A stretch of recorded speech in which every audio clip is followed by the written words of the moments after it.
Cine Tamil நிகழ்ச்சி நேயர்கள் அனைவருக்கும் வணக்கம். இன்றைக்கி நம்ம நிகழ்ச்சியில் இயக்குனர் சங்கர் அவர்களுடைய டெம்ப்ளேட் பாடல்கள் பற்றி பேச போகிறோம். அவருடைய படங்களில் வரக்கூடிய பாடல்கள் வந்து 4 வகையான டெம்ப்ளேட் இருக்கும். ஒன்று குத்து பாடல், அப்புறம் மாடர்ன் சாங், அப்புறம் ஃபாரின் சாங், அப்புறம் வந்து பார்த்திங்கன்னா ஒரு ஃபாரின் பாடல் இருக்கும். அந்த வகையில் பார்த்தீங்கன்னா இப்போ ரீசெண்டாக வெளியாக இருக்கிற இப்போ இந்தியன் 2 படத்தை விட்டுருவோம். முதல்ல அவருடைய ஃபஸ்ட்டு படம் ஆரம்பத்துலேருந்து பார்ப்போம்.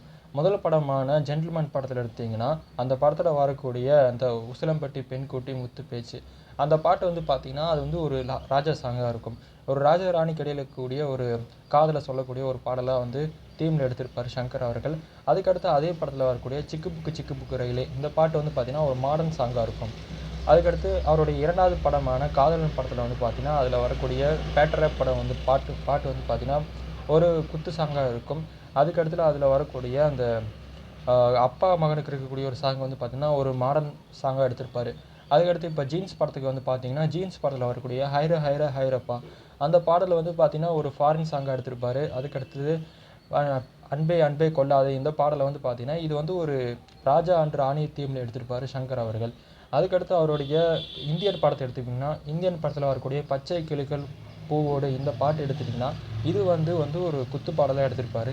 அதுக்கடுத்து பார்த்திங்கன்னா அந்த அக்கடம் ஒரு சாங் வரும்.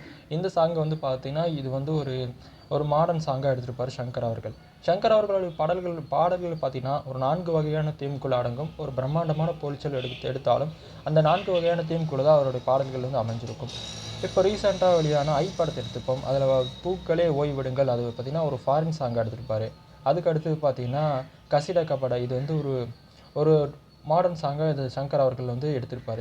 இந்த மாதிரி நிறைய எக்ஸாம்பிள் சொல்லிட்டு போகலாம். சிவாஜி படத்தை கூட வாஜி சாங் எடுத்து பார்த்தீங்கன்னா அது வந்து ஒரு ராஜா ராணி தீமில் எடுத்திருப்பார். ஸோ சங்கர் அவர்களுடைய பாடல்கள் வந்து பார்த்திங்கன்னா இந்த 4 வகையான தீமில் இருக்கக்கூடிய பாடல்கள் தான் அவர் டைரக்ட் பண்ணியிருக்காரு. ஸோ சங்கர் அவர்கள் படத்தில் உங்களுக்கு பிடிச்ச படத்தை வந்து மறக்காமல் சொல்லுங்கள். நாளைக்கு இதே மாதிரி சூப்பரான ஒரு டாப்பிக்கில் உங்களும் சந்திக்கும் வரை உங்களிடம் விடைபெறுவது நான் உங்கள் துரைசாமி. பாய்.